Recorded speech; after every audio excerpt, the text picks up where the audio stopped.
दिसंबर में गेहूं की बुआई करके 30 से 35 कुंटल तक उत्पादन चाहिए, तो ये 3 गलतियां बिल्कुल मत करना। गेहूं की लेट बुआई तो किसान कर लेते हैं, लेकिन देरी से बुआई करते टाइम 90% किसान ये गलतियां जरूर करते हैं। फिर चाहे बीज लेते टाइम हो या फिर बीज उपचार या फिर बुआई के समय बीज के साथ उपयोग में ली जाने वाली खाद हो या पहली खाद या फिर पहली सिंचाई, इन सभी अवस्थाओं पर एक छोटी सी गलती 55 से 60% तक की पैदावार को सीधे घटा देती है। तो अगर आप भी गेहूं की लेट बुआई करने का सोच रहे हैं तो इन कुछ बातों को बिल्कुल ध्यान रखें। तो चलिए इस वीडियो को शुरू करते हुए सबसे पहले आप ही बताइए कि अगर आप गेहूं की लेट बुआई कर रहे हैं तो आप किस तारीख तक बुआई कर देंगे।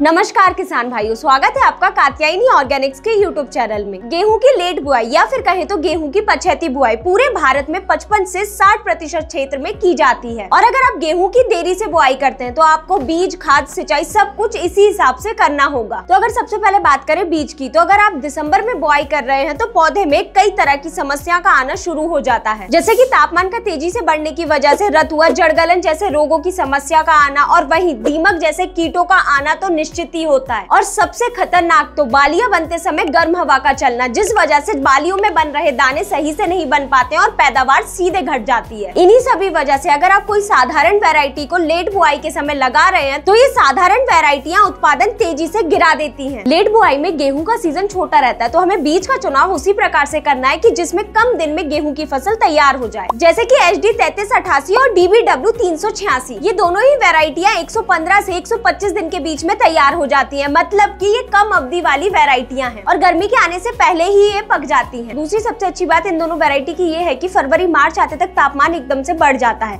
लेकिन ये जो दोनों वैरायटियां हैं ये हीट टॉलरेंस है, मतलब कि ज्यादा तापमान का भी इन दोनों वैरायटियों पे किसी भी तरह का प्रभाव नहीं पड़ेगा। और जो बालियों में दाना भरते समय तेज तापमान की वजह से दाना सिकुड़ने की समस्या आती है वो भी नहीं आएगी। और सबसे अच्छी बात तो ये है कि इन दोनों वैरायटीज की बालियों का साइज भी बड़ा होता है, जिससे हर एक बाली में ज्यादा से ज्यादा दाने बन पाते हैं। और साथ ही में ये दोनों वैरायटी गेहूं की फसल में आने वाले रतुआ रोग, जड़गलन जैसे रोग के खिलाफ रेसिस्टेंट भी हैं। और ये दोनों वैरायटी को आप यूपी, बिहार, झारखंड, मध्य प्रदेश, हरियाणा, पंजाब इन सभी राज्यों में आसानी से लगा सकते हैं। तो किसान भाइयों, इस तरह हमने बीज चुनाव तो कर लिया, लेकिन बीज चुनाव करने के बाद भी सबसे जरूरी चीज होती है बीज का उपचार करना। अगर बीज उपचार सही तरह से नहीं किया गया तो फसल में आगे चलकर रोग आने की संभावना कई गुना बढ़ जाती है और यहीं से पैदावार घटना शुरू हो जाती है। तो अब गेहूं का बीज उपचार करने के लिए कात्यायनी सीड ट्रीटमेंट किट का जरूर उपयोग करें। इसमें आपको 2 उत्पाद मिलते हैं। पहला है कात्यायनी नीम, जिसमें कि टेबुकोनाजोल 2% DS फॉर्म में होता है। ये एक सिस्टमिक फफूंद नाशक है जो शुरुआत से ही फसल में होने वाले जड़ सड़न और रतुआ रोग को प्रभावी रूप से कंट्रोल करते हैं। और साथ ही में इस किट में मौजूद दूसरा उत्पाद डॉक्टर, जिसमें थायोमेथॉक्सम 30% FS फॉर्म में होता है। ये भी एक सिस्टमिक कीटनाशक है जो गेहूं की फसल में आने वाली दीमक और रस चूसक कीट को प्रभावी रूप से शुरुआत से ही कंट्रोल करता है। तो अगर आप गेहूं का बीज उपचार ये सीड ट्रीटमेंट किट से करते हैं तो आपकी फसल में आने वाले रोगों का हमला भी कम हो जाएगा और कीट का भी। अब वहीं बात करें बुआई के समय कितना बीज दर लें, तो आप इन दोनों वैरायटियों के लिए 50 से 55 किलो प्रति एकड़ के हिसाब से बीज दर का उपयोग करें। अब बात करते हैं दूसरी उस गलती की जिसपे किसान हमेशा चूक करता ही है,